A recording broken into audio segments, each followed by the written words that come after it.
সুপ্রিয় দর্শক, বাংলা ভিউ টিভির সাপ্তাহিক আয়োজন খেলার মাঠে অনুষ্ঠান থেকে আমি তানজিল শাহরিয়ার আপনাদের সবাইকে স্বাগত জানাচ্ছি। আর আজকে খেলার মাঠে অনুষ্ঠানে আমাদের সঙ্গে অতিথি হিসেবে উপস্থিত আছেন সিলেট জেলা ক্রিকেট দলের সাবেক ম্যানেজার এবং সিলেট প্রথম বিভাগ লীগ কমিটির সাবেক যুগ্ম সাধারণ সম্পাদক জনাব সৈয়দ মাহফুজ আহমেদ। আমরা আজকে অতিথি জনাব সৈয়দ মাহফুজ আহমেদকে স্বাগত জানাচ্ছি এবং সৈয়দ মাহফুজ শুধু সিলেটের ক্রিকেটে নয়, বর্তমানে তিনি একজন প্রবাসী এবং তিনি সেই সুদূর প্রবাসী ইউকেতে থেকেও কিন্তু ক্রিকেটের সঙ্গে জড়িত আছেন। সেখানকার লোকাল ক্রিকেটে তিনি খেলাধুলা করে থাকেন নিয়মিত এবং বাংলাদেশ সম্পর্কে বিভিন্ন ধরনের প্রতিবেদন তৈরি করে এবং বাংলাদেশের ক্রিকেট নিয়ে রিপোর্টিং করে, এগুলো কিন্তু তিনি নিয়মিতভাবে করে থাকেন। তো আজকে তার সঙ্গে আমরা বাংলাদেশের ক্রিকেট, আমাদের স্থানীয় ক্রিকেট, এগুলো নিয়ে আড্ডা দেব। তো সৈয়দ মাহফুজ আহমেদ, আপনাকে বাংলা ভিউ টিভির খেলার মাঠে অনুষ্ঠানে স্বাগত জানাচ্ছি। আমি ধন্যবাদ জানাচ্ছি আমাকে ইনভাইট করার জন্য বাংলা ভিউকে, এবং তানজিলকে ব্যক্তিগতভাবে আমার পক্ষ থেকে অনেক অনেক ধন্যবাদ আমাকে যে এখানে আমন্ত্রণ করার জন্য। আমার খুব ব্যক্তিগতভাবে খুব ভালো লাগছে, বিশেষ করে মাহফুজ ভাই অনেক আগে থেকেই ক্রিকেটের সঙ্গে ওতপ্রোতভাবে জড়িত, এবং শুধু যে ক্রিকেটের সঙ্গে জড়িত তাই নয়, তিনি পৃষ্ঠপোষকতার সঙ্গে জড়িত ছিলেন। স্কুল ক্রিকেট থেকে শুরু করে প্রথম বিভাগ ক্রিকেট লিগে বিভিন্ন দলকে তিনি একদম যেটা বলা যায় নিজে থেকে পৃষ্ঠপোষকতা করেছেন, ক্রিকেটারদেরকে তুলে আনার জন্য নানানভাবে চেষ্টা করেছেন। তো আজকে এই ক্রিকেট নিয়ে কথা বলবো। মাহফুজ ভাই, আজকে সিলেটে যেমন আপনারই একটা স্কুল ছিল, জামিয়া স্কুল, সেটার খেলা ছিল। এই যে স্কুল ক্রিকেট, এখান থেকে আমাদের প্রতিভাবান ক্রিকেটাররা একটা উঠে আসার সুযোগ পায় এবং ভবিষ্যতে নিজেদেরকে মেলে ধরবার জন্য এই মঞ্চটা অনেক বড় একটা মঞ্চ। তো স্কুল ক্রিকেটটা আমাদের সামগ্রিক ক্রিকেটের উপর কেমন প্রভাব ফেলছে বলে আপনি মনে করেন? স্কুল ক্রিকেট সম্বন্ধে বলতে হলে আমাকে অনেক পিছনে ফিরে যেতে হবে। যেমন আমার সময় 1994 আমি প্রথম স্কুল ক্রিকেট খেলি। আমার সময় মনে আছে যে সিলেটের যারা ন্যাশনাল টিমে প্রতিনিধিত্ব করেছেন, রাজিন সালে, এরপর হচ্ছে গিয়ে আমাদের জুনিয়র অলক কপালি, এনামূলক জুনিয়র, তাপস বৈশ্য, সবাই কিন্তু স্কুল ক্রিকেটের ফসল। তখন স্কুল ক্রিকেট পৃষ্ঠপোষক ছিলেন নির্মাণ স্কুল, নির্মাণ নামে একটা প্রতিষ্ঠান। তখন আমাদের প্রত্যেকের স্বপ্ন ছিল যে মানে কোনো না কোনোভাবে এই যে নির্মাণ স্কুল খেলতে হবে। আর বাংলাদেশের ক্রিকেটের যে বিশাল অবদান হচ্ছে সেই স্কুল ক্রিকেটের। বাংলাদেশ ক্রিকেটে এই পর্যায়ে আনার পিছনে যে পর্যায়ে আছে বর্তমানে, আমার মনে হয় যে মানে সারা বাংলাদেশে হচ্ছে স্কুল ক্রিকেটের মানে অবদান। তবে আমাদের সময় যে স্কুল ক্রিকেট ছিল আর এখন স্কুল ক্রিকেট, আমি কয়েকবার খেয়াল করছি যে সামান্য একটু ডিফারেন্ট আছে এখন, মানে তফাৎটা একটু অন্যরকম। এখন আগে যখন স্কুল ক্রিকেট হতো তখন খুবই জমজমাট হতো, মানে অনেক দর্শক সমাগম হতো, স্কুলের ছাত্ররা গিয়ে ক্রিকেট খেলা দেখতো। ইদানিং আমি লাস্ট 2 বছর ফলো করছি যে সেরকম না, মানে আগের মতো সেই ইমেজটা নাই, মানে ক্রিকেট উৎসাহ উদ্দীপনাটা অনেক কমে গেছে, একটু কমে গেছে একটু। তো আমরা কিন্তু যেটা বলছিলাম যে এই যে উৎসাহ উদ্দীপনা এখানে আসলে আমরা খুব বেশি করে চাই, বিশেষ করে স্কুল ক্রিকেট থেকে যখন আমরা বলছি যে অনেক ক্রিকেটারে উঠে আসে। তো এই ক্রিকেটারে উঠে আসার এই যে মঞ্চ স্কুল ক্রিকেট, এটার ব্যবস্থাপনা নিয়ে কিংবা স্কুল ক্রিকেটারদেরকে আরও সুযোগ সুবিধার ক্ষেত্রে কি কি করলে আপনার কাছে মনে হয় যে আগের সেই উৎসাহ উদ্দীপনাটা ফেরত আসবে কিংবা ক্রিকেটারদের মধ্যে একটা উদ্দীপনা তৈরি হবে? বিশেষ করে আমি বলতে চাই যে লাস্ট ইয়ার বা এর আগের বছর আমি 2 বছর আগে আমি সিলেট ঐতিহ্যবাহী এমসি কলেজ মাঠে আমি গিয়েছিলাম আমার স্কুল শাহজালাল জামিয়া স্কুলের খেলা দেখতে। তখন দেখলাম যে স্কুল ক্রিকেট হচ্ছে ম্যাটের মধ্যে, ম্যাট বলে সম্ভবত, জি ম্যাটিং উইকেট বলা হয়, ম্যাটিং উইকেট বানানো হয়েছে, কিন্তু ওইটা ছিল সম্পূর্ণ আনইভেন পিচ।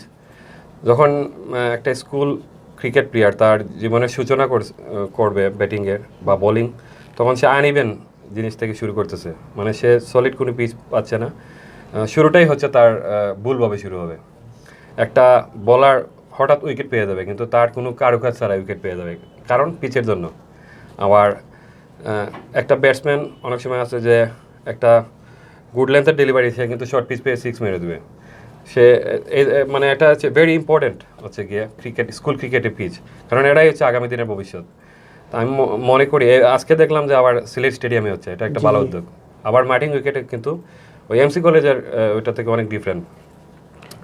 আমার প্রথম যে জিনিসটা হচ্ছে যে স্কুল ক্রিকেটের প্রচারটা করতে হবে খুব ভালোভাবে, বেশি করে। আবার যদি সম্ভব হয় যেদিন স্কুল ক্রিকেট খেলা থাকবে সেদিন যদি স্কুল ছুটি দেওয়া যায়, সম্পূর্ণ ছুটি না দিলে হাফ ছুটি দেওয়া যায়, এবং এখন দেখছি আমি যে মা বাবা নিজেই উদ্যোগী হয়ে ছেলেদের স্কুলে নিয়ে আসেন প্র্যাকটিসে নিয়ে আসেন। বিভিন্ন একাডেমিতে, যে মা বাবার উপস্থিতি মাস্ট। আবার মানে সবাই আগের মতো যে জমজমাট করানোর জন্য যেগুলো উদ্যোগ নেওয়া দরকার, প্রচার করতে হবে, সোশ্যাল মিডিয়ায় প্রচার করতে হবে, পত্রিকায় আপনারা পত্রিকায় জড়িত আছেন, লোকাল পত্রিকায় একটা ছেলে যদি ম্যান অফ দ্য ম্যাচ হয় বা একটা ছেলে ভালো রান করলে তারা নিয়ে একটু প্রতিবেদন করতে হবে। মানে ওর ভিতরে প্রথম থেকে প্রতিভাটা বীজটা বপন করতে হবে।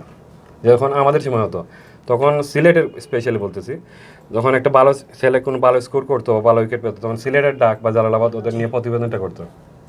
যে আমরাও দেখেছি, এটা নিয়ে আমিও বেশ কয়েকবার অনুরোধ জানিয়েছি সবাইকে, বিশেষ করে ছবি দিয়ে তার ছবির নিচে তার নাম এবং তার পারফরমেন্স লিখে দিলে আমার কাছেও মনে হয় যেটা যে ক্রিকেটাররা অনেক বেশি উৎসাহ পায় এবং উদ্দীপনা পায়। মাহফুজ ভাই যেটা বলছিলেন যে এই যে বীজটা তার মধ্যে বপন করে দিতে হবে এবং তার মধ্যে সেই তাড়নাটা তৈরি করতে হবে, এবং তাকে যদি আমরা প্রচারের আলোয় কিছুটা নিয়ে আসি তাহলে হয়তো সে ভবিষ্যতের জন্য নিজেকে আরও ভালোভাবে তৈরি করার জন্য একটা অনুপ্রেরণা পাবে।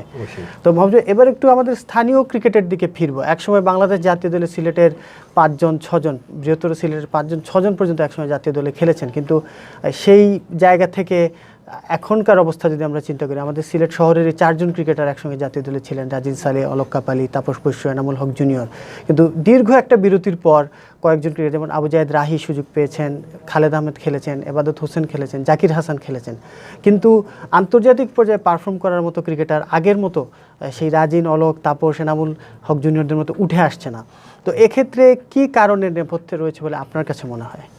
আমি কয়েকটা জিনিস মনে করি যে ক্রিকেটে হচ্ছে গড গিফটেড একটা জিনিস থাকতে হবে। যেমন যে কোনো ক্রিকেটার যে কোনো জায়গা থেকে উঠে আসতে পারে। সেই মুস্তাফিজ অজপাড়া গায়ে থেকে চলে আসছে। আমাদের সর্বকালের সেরা ক্যাপ্টেন মাশরাফি বিন মুর্তজা, তিনিও একটা মানে গ্রাম থেকে এসেছেন, নড়াইল থেকে, গ্রামাঞ্চল। ঠিক তেমনি আমাদের সিলেট থেকে যখন আমাদের সময় হচ্ছে গিয়ে আমি মনে করি যে আমাদের যারা পূর্বে ছিলেন ওনারাই কিন্তু ক্রিকেটের যে রাস্তাটা তৈরি করে দিয়ে গেছেন আমাদের পূর্বসূরি যারা ছিলেন। আর আমাদের সময়ের যে আমাদের এইজের সেটা হচ্ছে গোল্ডেন টাইম হচ্ছে এই সিলেট ক্রিকেটে, কারণ আমাদের এই সময়ের 4জন বা 5জন ক্রিকেটার জাতীয় দলে প্রতিনিধিত্ব করেছেন। কোয়ালিটি তখন ছিল যে রাজিন সালে ছিল শুধু একজন ভালো বাংলাদেশের আমার দেখা মতে বাংলাদেশের সর্বশ্রেষ্ঠ ক্রিকেট ফিল্ডার, এবং অলক কাপালি মানে ট্যালেন্টেড ব্যাটসম্যান, তাপস বৈশ্য, এনামুল হক জুনিয়র যিনি হ্যাট্রিক করেছেন টেস্ট ম্যাচে। এখন প্রশ্ন হচ্ছে যে এখনো কিন্তু আছেন 4জন, রাহি আছেন আর তুমি এবাদত আছে, খালেদ আছে, কিন্তু আন্তর্জাতিক অঙ্গনে মানে সাড়া ফেলার মতো বা আন্তর্জাতিক অঙ্গনে ইন্টারন্যাশনাল ক্রিকেটে মানে মানে যেরকম থাকার কথা তৃতীয় সেরকম হচ্ছেন না। আমার মনে হচ্ছে যে মানে একটা বিশাল কারণ হচ্ছে গিয়ে অলক, রাজিন, আমি স্পেশালি তাপস বৈশ্যকে দেখেছি নিজ থেকে প্র্যাকটিস করতে সিলেট স্টেডিয়ামে। যখন আমরা বসে গল্প করতাম তখন তাপস কিন্তু 15 রাউন্ড অলরেডি স্টেডিয়াম দিয়ে ফেলেছে, রাজিনও সেরকম। ওরা কিন্তু সেরকম সুযোগ সুবিধা পায়নি, নিজ থেকে ক্রিকেটার হয়েছে, পরবর্তীতে অনেক সুযোগ সুবিধা পেয়েছে। আর এখন মানে আমার মনে হয় যে পৃথিবীর সর্বোচ্চ সুযোগ সুবিধা পাচ্ছে আমাদের ক্রিকেটাররা। আগে ছিল আমি বলি যে কোয়ালিটি, আর এখন হচ্ছে কোয়ান্টিটি। সো আশা করব যে কোনো না কোনো সময় আবার সুদিন ফিরে আসবে। এটা করতে হলে আবার আমি বলবো যে একাডেমি এবং স্কুল ক্রিকেটে প্রচুর খেলার আয়োজন করতে হবে। শুধু কিন্তু প্র্যাকটিস করালে হবে না, প্রচুর খেলার মানে ম্যাচ খেলার জন্য তাদের মাঠ তৈরি করে দিতে হবে। এবং আমাদের এমসি কলেজ আছে, কিন্তু সেখানে খেলার মতো আমি দেখছি যে সেখানে মানে ম্যাচ খেলার মতো গ্রাউন্ড নাই, গ্রাউন্ডে ম্যাচ ফ্যাসিলিটিস নাই। এবং আর কয়েকটা গ্রাউন্ড আছে যেমন স্কুল ক্রিকেট এবং একাডেমির জন্য ফ্যাসিলিটিসটা এরকম দিতে হবে যাতে ওরা খেলতে পারে। অবশ্যই এটা খুব জরুরি একটা বিষয়, কারণ আমরা সকলেই জানি যে উন্নত খেলার মাঠ দক্ষ খেলোয়াড় সৃষ্টি করে এবং মাঠটা খুবই গুরুত্বপূর্ণ একটা ব্যাপার, যেমনটা মাহফুজ ভাই বলছিলেন। তো সিলেট লিগ নিয়ে একটু বলতে চাই, আপনি সিলেট লিগের একটা সময় যোগ্য সাধারণ সম্পাদক ছিলেন। সিলেট লিগ নিয়ে এবার কিন্তু এখনও সিলেট লিগ শুরু হয়নি, ক্রিকেটাররাও এটা নিয়ে বেশ আন্দোলন করছিলেন, আমরা শুনতে পাচ্ছি খুব শীঘ্রই শুরু হবে। সিলেট লিগ নিয়ে আসলে আপনি ব্যক্তিগতভাবে কী প্রত্যাশা করেন?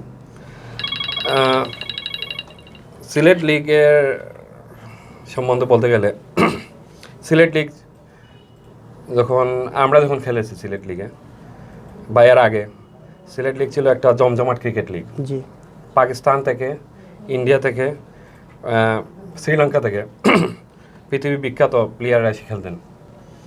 তখন যখন জিমখানা, অনির্বাণ অথবা মোহামেডানের খেলা হতো, তখন মনে হতো যে মানে একটা ইন্টারন্যাশনাল ম্যাচ চলতেছে। অনেক ক্ষেত্রে, অনেক সময় জি, জি, জি। আপনি নিজেও দেখেছেন। সেই জমজমাট অবস্থা এখন নেই। না। এটা আবার লিগ নিয়মিত না। আমার মনে হচ্ছে যে সেই আবার ঘুরে ফিরে মাঠের একটা মাঠ নিয়ে টানাটানি।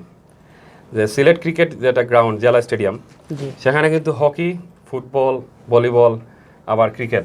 সবকিছু হচ্ছে। তখন আমার মনে হচ্ছে যে বর্তমান কমিটি যারা আছেন, কোনটার আগে কোনটা করবো সেই মানে সিদ্ধান্তহীনতায় ভুগেন। কিন্তু আন্তর্জাতিক অঙ্গনে আমরা যেটা দিয়ে মানে আমাদের সারা পৃথিবী চিনি, সেটা হচ্ছে ক্রিকেট। তো আমি আশা করব যে বর্তমান কমিটির কাছে যে 1 বছর আগ থেকেই প্ল্যান করতে হবে, বাইরের দেশের মতো। আমি ইংল্যান্ডে এখন প্রবাসী, কিন্তু আমি ইংল্যান্ডের এক্সাম্পল এখানে টানবো না, এখানে চলবে না ইংল্যান্ডের এক্সাম্পল। হয়তো বলতে পারি, কিন্তু পাশের দেশ ইন্ডিয়াটা ফলো করলেও পারে। ওরা কিন্তু ক্রিকেট সূচি ঠিক 1 বছর 2 বছর আগ থেকে ওরা প্ল্যান করা। আর আমাদেরটা প্ল্যান শুরু হয় আমার মনে হচ্ছে যখন ডিসেম্বর মাসে। জি, আবার অনেক সময় লিগ হয়, অনেক সময় লিগ হয় না।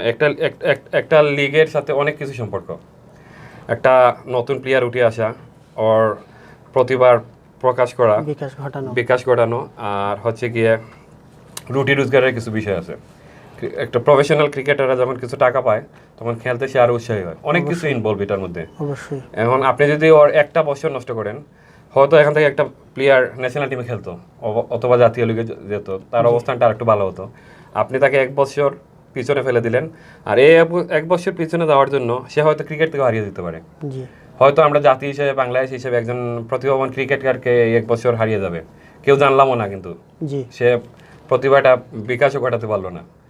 আমি এটা হচ্ছে কি সম্পূর্ণ প্ল্যানিংয়ের বিষয়, যে আমাদের ক্রিকেটকে সর্বোচ্চ অধিকার দিয়ে ওই প্ল্যানিংটা করতে হবে 1 বছর আগে। যে আমি ডিসেম্বর অথবা জানুয়ারির 1ম তারিখ থেকে যদি লিগ শুরু করি, এটা প্লেয়াররা জানবে 3 মাস আগ থেকে। এখনও সিদ্ধান্তহীনতায় আমাদের প্লেয়াররা খেলা হবে কি না হবে, এটা খুব বাজে এক্সাম্পল। বাট আমি মনে করি যে প্রচুর কষ্ট করতেছেন বর্তমান কমিটি। আশা করি আগামী বছর থেকে যেন মানে প্ল্যানিংটা আগে হয় এবং প্লেয়াররা খেলতে পারে, মাঠে ক্রিকেট মাঠে যেন ফিরে যায়।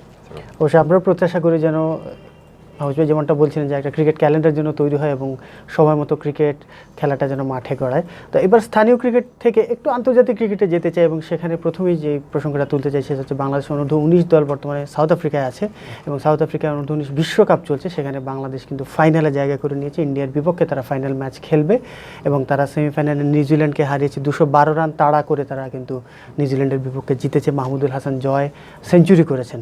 এই অনূর্ধ্ব-19 দলটা নিয়ে কিন্তু বাংলাদেশ অনেক স্বপ্ন দেখছে, এবং এই দলের সঙ্গে যাওয়া খালেদ মাহমুদ সুজন, যিনি গেম ডেভেলপমেন্টের ডিরেক্টর, দুঃখিত চেয়ারম্যান এবং বাংলাদেশ ক্রিকেট বোর্ডের একজন ডিরেক্টর, উনিও কিন্তু প্রত্যাশা করছেন এই দল থেকে বাংলাদেশ ভবিষ্যতের জন্য অনেক অনেক ভালো পারফর্মার পাবে, যেমনটা আমরা পেয়েছিলাম গত কয়েক বছর আগে মেহেদী হাসান মিরাজ, সাইফুদ্দিন বা জাকির হাসানও খেলেছেন জাতীয় দলে। তো আপনি এই যে বয়সভিত্তিক দলের এই পারফরমেন্সটাকে কীভাবে মূল্যায়ন করবেন? আমি মনে করি যে বাংলাদেশ আন্ডার-19 ক্রিকেট টিম কিন্তু সবসময় ভালো খেলে। এখন না শুধু, এবার ফাইনালে গেছে সর্বপ্রথম, কিন্তু অনেক আগ থেকেই হচ্ছে গিয়ে বাংলাদেশ এইজ লেভেলে ভালো করে। যেমন অনেক আগ থেকেই কিন্তু সিলেট আন্ডার-18 বলতো, আগে আন্ডার-19 ছিল না, আন্ডার-18 বলতো। 18 কিন্তু ওই সময় তাপস, রাজিন, এনামূলক জুনিয়ররা ছিল, একটা সলিড টিম ছিল। সে একই রকম বাংলাদেশ আন্ডার-19 অনেক আগ থেকে আপনি ফলো করে ক্রিকেট করতে গেলে দেখবেন যে সবসময় ভালো, কিন্তু কোনো না কোনোভাবে যে ফাইনালে যেতে পারতো না। কিন্তু এবার ফাইনালে গেছে। এবার আমার মনে হচ্ছে অনেক প্রতিভাবান প্লেয়ার এখানে আছে। যে জয়, আমি জয়ের একটা পারফরমেন্স দেখলাম যে সে নিউজিল্যান্ড পেলেই জ্বলে ওঠে। মানে নিউজিল্যান্ডের সাথে মানে সে প্রতিপক্ষ এবং সেটার প্রমাণও রেখেছে। সো আমার মনে হয় যে প্রতিভা বাংলাদেশে সবসময় ছিল, কিন্তু রক্ষণাবেক্ষণ যেটাকে বলে, তাকে দেখে রাখা, সেটা ঠিকমতো হচ্ছে নাকি, প্রতিভাটা ঠিকমতো বিকশিত হচ্ছে নাকি, ক্রিকেট বোর্ডকে এদিকে মনোযোগ দিতে হবে। কারণ অনেক এরকম প্রতিভা আসে কিন্তু আবার হারিয়ে যায়। এখন বাংলাদেশের ওপেনিং ব্যাটসম্যান, আমি স্পিনার আমি দেখলাম আন্ডার-19 এসে বাংলাদেশ টিমে খেলার মতো, আবার 2-1 ব্যাটসম্যানও আছে বাংলাদেশ টিমে প্রতিনিধিত্ব করার মতো। পর্যাপ্ত সুযোগ সুবিধা পেতে হবে, কিন্তু ওদের মানে পরিচর্যাটা করতে হবে দীর্ঘমেয়াদী। আপনি দেখবেন যে অস্ট্রেলিয়া অনেক সময় অনেক আগে হেরে যায়, বা সাউথ আফ্রিকা আন্ডার-19 অনেক সময় আগে বিদায় হয়ে যায়, জি কিন্তু ওদের টিম থেকে যে 2-1 বের হয় জাতীয় দলে, ওরা কিন্তু পরে পৃথিবী শাসন করে। এটা কিভাবে সম্ভব? কারণ ওই যে ওরা একটা প্ল্যানিং এর মধ্যে থাকে। জি যদি কোয়ার্টার ফাইনালে হেরে যায় তবুও অসুবিধা নেই, ওদের যে টার্গেট আছে 3-4 জন, ওদের নিয়ে সারা বছর কাজ করে ক্রিকেট বোর্ড এবং ক্রিকেট একাডেমিগুলো। জি আর আমাদের অনেক সময় হয় কি যে অনেক সময় কোয়ার্টার ফাইনালে বা প্রথম রাউন্ডে বিদায় হয়ে গেলে ওরাও কিন্তু আস্তে আস্তে হারিয়ে যায়।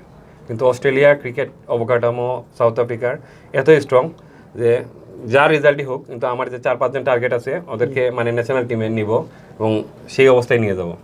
আপনি ওয়ার্ল্ড কাপে দেখবেন যে সেই রক্ষণাবেক্ষণের জন্য ওয়ার্ল্ড কাপে কী হয়, আমি বাংলাদেশ এবং সাউথ আফ্রিকার ম্যাচ সমান, পারফরমেন্স সমান, একমাত্র বাংলাদেশ টিম হেরেছে ফিল্ডিংয়ের জন্য। মানে এতই কোয়ালিটি সাউথ আফ্রিকা, সরি অস্ট্রেলিয়ার, জি এবং আর একটা টিমের সাথে খেলছিল সম্ভবত আমি বলে নিউজিল্যান্ডের সাথে বাংলাদেশ হেরেছিল বোধহয়। জি নিউজিল্যান্ড বাংলাদেশ আমি দু টিমের সাথেই বাংলাদেশ ওয়ার্ল্ড কাপে হেরেছিল। আগে কিন্তু আমরা খেলার আগেই হেরে যেতাম অস্ট্রেলিয়ার সাথে এবং সাউথ আফ্রিকার সাথে, মাঠে নামার আগে আমরা মেন্টালি হেরে যেতাম যে সম্ভব না। কিন্তু এখন আমরা যখন খেলি তখন আশা নিয়ে বসি যে মানে যে কোনো টিম জিততে পারে, কিন্তু ডিফারেন্টটা হয়ে যায় ফিল্ডিংয়ে। সেই ফিল্ডিংটা কিন্তু প্ল্যানিং করতে হবে আন্ডার-19 থেকে। মানে এখন অনেক স্ট্রং বাংলাদেশ টিমের, আপনি জানেন যে ইন্টারন্যাশনাল লেভেলের ক্রিকেট কোচ এবং ফিল্ডার, ফিজিও, এরা কিন্তু গত 10-15 বছর থেকে আছে। কিন্তু আপনি যে আমি মনে হয় যে এই যে আন্ডার-19-এ 4-5 জন প্লেয়ার টার্গেট করবেন, ওরা একদিন ন্যাশনাল টিমে খেলবে এবং ওদেরকে মানে মানে সব সময় ফিজিক্যাল ফিটনেস, ফিল্ডিং এগুলোর মানে আপনি চোখ রাখতে হবে যাতে এই কোয়ালিটিটা সমান থাকে, হারিয়ে না যায়। অবশ্যই এটা খুব জরুরি একটা বিষয়, কারণ এই বয়সভিত্তিক ক্রিকেটে কিন্তু ক্রিকেটারদেরকে গড়ে তুলতে হয়। যেমনটা মাহফুজ ভাই বললেন, অস্ট্রেলিয়া, ইংল্যান্ড কিংবা ইন্ডিয়া, তারা কিন্তু এই বয়সভিত্তিক গ্রুপ থেকেই ক্রিকেটারদেরকে সেইভাবে পরিচর্যা করে আন্তর্জাতিক ক্রিকেটে পারফর্ম করার জন্য গড়ে তোলে। তো এবার যদি বাংলাদেশ জাতীয় দলের প্রসঙ্গে একটু আসি, বাংলাদেশ জাতীয় দল এখন কিন্তু পাকিস্তানে আছে, রাওয়ালপিন্ডিতে টেস্ট ম্যাচ খেলছে। প্রথম ইনিংসে বাংলাদেশ 233 রানে অল আউট হয়ে গিয়েছে এবং পারফরমেন্স খুব একটা আশাব্যঞ্জক নয়। এর আগে 3 ম্যাচ টি-20 সিরিজ খেলেছে, সেখানেও বাংলাদেশ জিততে পারেনি। এই যে বাংলাদেশের পারফরমেন্সে হঠাৎ করে এই অধঃপতন, এটাকে আপনি কীভাবে দেখছেন? আমি মনে করি যে গত কয়েক বছর বাংলাদেশ ক্রিকেট কিন্তু মানে ভালো পথেই ছিল। বিশ্বকাপে যদি আপনি দেখেন যে বিশ্বকাপের আগে কিন্তু ভালো খেলেছে বাংলাদেশ, ধারাবাহিকভাবে ভালো খেলেছে, কিন্তু বিশ্বকাপে জিতা কয়েকটি ম্যাচ আমি বললাম যে ফিল্ডিং এর জন্য এবং কিছুর জন্য যে পিছনে পড়ে গেছে। এবং বর্তমানে সাকিবের একটা ইনসিডেন্ট এবং মুশফিকুর রহিম যায় নাই। আমি বলবো না যে ওরা গেলেই যে আমরা জিতে যেতাম, মানে ডিফারেন্টটা অনেক, মানে সাকিবই ji different. Mushfiqur Rahim one of the best batsman ওয়ার্ল্ডের মধ্যে, আমি শুধু বাংলাদেশের মধ্যে বলবো না। আমি দেখেছি যে অস্ট্রেলিয়ার সাথে মুশফিকুর রহিম যে ব্যাটিং করেছে আপনার ইংল্যান্ডে ওয়ার্ল্ড কাপে, মানে সেটা দেখার পর আমি সামনাসামনি দেখেছি যে মুশফিককে আমি বলা লাগবে না, সারা পৃথিবীর যারা বিখ্যাত ক্রিকেটাররা ওনারাই বলবেন। আমি বলবো যে এই দুজন ক্রিকেটার ছাড়া পাকিস্তানে যে খেলতেছে বা বাংলাদেশ, এখানে আমরা একটু পিছিয়ে আছি। আর আরেকটা কারণ হচ্ছে গিয়ে লোকাল যে ক্রিকেট, আমাদের এই ডোমেস্টিক ক্রিকেট যেটা হয়, সেই কোয়ালিটি আর পাকিস্তানের বোলিং কোয়ালিটি কিন্তু অনেক ডিফারেন্ট। জি তামিম ইকবাল ফার্স্ট ক্লাস ম্যাচে 334 করেছেন, ওইখানে গিয়ে 3 রান করে আউট হয়ে গেছেন। এর মানে না যে তামিম ইকবাল বাজে ব্যাটসম্যান, বাট আমি বলবো যে তামিম ইকবাল হয়তো 350 করতে পারেন, ওই কোয়ালিটি ব্যাটসম্যান ইন্টারন্যাশনাল। কিন্তু উনি যে বলগুলো ফেস করেছেন এখানে ডোমেস্টিক ক্রিকেটে, আর ওইখানে গিয়ে আফ্রিদি ওনার নাম শাহিন আফ্রিদি, আরেকটা নাসিম শাহ, ওরা ওদের বল করছে, ওদের বোলিং আর এইখানের বোলিং অনেক ডিফারেন্ট। বাট তামিম তো আমাদের ইংল্যান্ডেও সেঞ্চুরি করেছেন টেস্টে, লর্ডসে সেঞ্চুরি আছে, তামিমকে তো আর মানে প্রমাণ করতে হবে না। বাট আমি এটাই বলবো যে লোকাল ক্রিকেটকে আরও উন্নতি করতে হবে, পিচগুলো আরও মোর স্পোর্টি উইকেট বানাতে হবে, স্পিন বান্ধব পিচ থেকে আমাদের বেরিয়ে আসতে হবে, মানে আন্তর্জাতিক ক্রিকেট ফলো করতে হবে। পিচ অনেকটা আমি মনে করি যে বাংলাদেশ ক্রিকেটের ডোমেস্টিক ক্রিকেটে 20 ওভার পর বোধহয় কন্টিনিউ বোধহয় স্পিনই চলে আমাদের বাংলাদেশে, লোকাল ক্রিকেটে এমনকি স্কুল ক্রিকেটে আমি দেখছি যে অবশ্যই স্পিনার অনেক ম্যাচ, মানে স্পিনারদের উপর অনেক কিছু কি করে ডিপেন্ড করে, কিন্তু আপনি যখন বাইরে খেলতে যাবেন তখন কিন্তু আপনার সব ধরনের মানে রেডি থাকতে হবে সব ধরনের বোলিংয়ের জন্য। তো হলে আমি রিকোয়েস্ট করব বাংলাদেশ লোকাল ক্রিকেট বোর্ডকে, বাংলাদেশ ক্রিকেট বোর্ডকে, যে স্পোর্টিং উইকেট করতে হবে। অবশ্যই আমরাও চাই বাংলাদেশ ক্রিকেট বোর্ড এবং যারা ব্যবস্থাপনায় আছেন তারা এই বিষয়গুলো খেয়াল রাখবেন, যাতে বাংলাদেশ সব পরিবেশে মানিয়ে নেওয়ার মতো নিজেদেরকে তৈরি করতে পারে, সেজন্য ঘরেই সেই প্রস্তুতি যেন আমরা নিতে পারি। তো সুপ্রিয় দর্শক, আমরা একেবারে শেষ প্রান্তে চলে আসছি। আজকে আমাদের অতিথি হিসাবে ছিলেন সিলেট জেলা ক্রিকেট দলের সাবেক ম্যানেজার এবং সিলেট প্রথম বিভাগ ক্রিকেট লিগের সাবেক যুগ্ম সাধারণ সম্পাদক, প্রবাসী একজন ব্যক্তিত্ব আমাদের সৈয়দ মাহফুজ আহমেদ। তো মাহফুজ, একদম শেষ প্রান্তে চলে এসেছি। বাংলাদেশের ক্রিকেট নিয়ে আপনার স্বপ্ন কি বা কি প্রত্যাশা করছেন এখন? আমি তো যখন আমরা প্রবাসী হয়ে যাই, প্রবাসে গেলে কিন্তু আপনি যখন যাবেন তা ফিলিং করতে পারবেন। প্রবাসে গেলে কিন্তু দেশের জন্য মায়া বেড়ে যায় বেশি। আমরা বাইরে থেকে একটা জিনিস নিয়ে মানে কি করতে পারি, যে কি বলে প্রাউড করতে পারি একটা জিনিস নিয়ে, সেটা হচ্ছে ক্রিকেট। যখন প্রবাসে বাংলাদেশ টিম খেলতে যায় তখন সবাই কিন্তু, আপনি জানেন যে বিদেশে একটা মিনিটের অনেক দাম, সবাই কিন্তু কাজ কাম ফেলে, ব্যবসা বাণিজ্য ফেলে, সাংবাদিকরা ওনাদের কাজের রিপোর্ট ছেড়ে সবাই টিকিট কেনার জন্য ব্যস্ত হয়ে যান। যে কোনো উপায়ে বাংলাদেশের ক্রিকেটকে সাপোর্ট করতে হবে, খেলা দেখতে হবে। সো আমি চাইবো যে বাংলাদেশ ক্রিকেট সরকার, লোকাল কি ক্রিকেট বোর্ড, আপনারা যারা সাংবাদিক আছেন, যারা ক্রিকেট লাভার আছেন, মানে সব থেকে বেশি কি দেবেন, যে ক্রিকেটের প্রতি মনোযোগটা দেবেন, যাতে আমরা প্রাউড করতে পারি বাংলা ক্রিকেট নিয়ে। এবং ইংল্যান্ডে অনেক এখন প্লেয়ার তৈরি হচ্ছে। আমার ছেলে খেলতেছে আন্ডার-11 ডারহাম লিগে, এবং যে ফোর্থ জেনারেশন যারা বাংলাদেশি, তারাও কিন্তু ক্রিকেটের প্রতি আগ্রহী হচ্ছে। ফুটবলের দেশ, আপনি জানেন ইংল্যান্ড, এবং ইংল্যান্ড কিন্তু আবার ক্রিকেটের চ্যাম্পিয়ন হয়েছে, কিন্তু বাস্তবে ওরা হচ্ছে ফুটবলের দেশ বলা হয়। এভাবে যদি সাকিবরা তৈরি হয়, তখন আমরা কিন্তু প্রবাসে এভাবে গর্ব করে ক্রিকেট নিয়ে আরও গর্ব করতে পারবো। আর এই সাকিবদের তৈরি করতে হলে প্ল্যানিং করতে হবে, মাঠে খেলা হতে হবে, লিগ সময় মতো চলতে হবে, এবং তখন আরও সাকিব এবং তামিমরা বেরিয়ে আসবে, আর আমরাও প্রাপ্ত করতে পারবো প্রবাস থেকে। অবশ্যই আমরাও চাই যারা প্রবাসে আছেন মাহফুজ ভাইয়ের মতো, বা আমরা যারা দেশে আছি, তারা আমাদের বাংলাদেশের ক্রিকেট নিয়ে, বাংলাদেশি টাইগারদের নিয়ে আরও বেশি যেন গর্বিত হতে পারি, এবং বাংলাদেশ যেন আন্তর্জাতিক পর্যায়ে আরও ভালো পারফর্ম করে, সেই প্রত্যাশা আমরা এই অনুষ্ঠান, বাংলা ভিটিভির এই খেলার মাঠ অনুষ্ঠান থেকে ব্যক্ত করছি। আর মাহফুজ ভাই, আপনাকে অসংখ্য ধন্যবাদ জানাচ্ছি আমাদের বাংলা ভিটিভির এই খেলার মাঠ অনুষ্ঠানের সময় দেওয়ার জন্য। ধন্যবাদ আপনাকেও, অসংখ্য ধন্যবাদ। সুপ্রিয় শ্রোতা, আজকে এখানেই শেষ করছি। আগামী সপ্তাহে আবার বাংলা ভিটিভির খেলার মাঠ অনুষ্ঠানে আপনাদের সঙ্গে দেখা হবে, এবং নিশ্চয়ই নতুন কোনো বিষয় নিয়ে আলোচনা হবে। সেই পর্যন্ত সবাই ভালো থাকুন, সুস্থ থাকুন, নিরাপদে থাকুন। শুভকামনা সবার জন্য।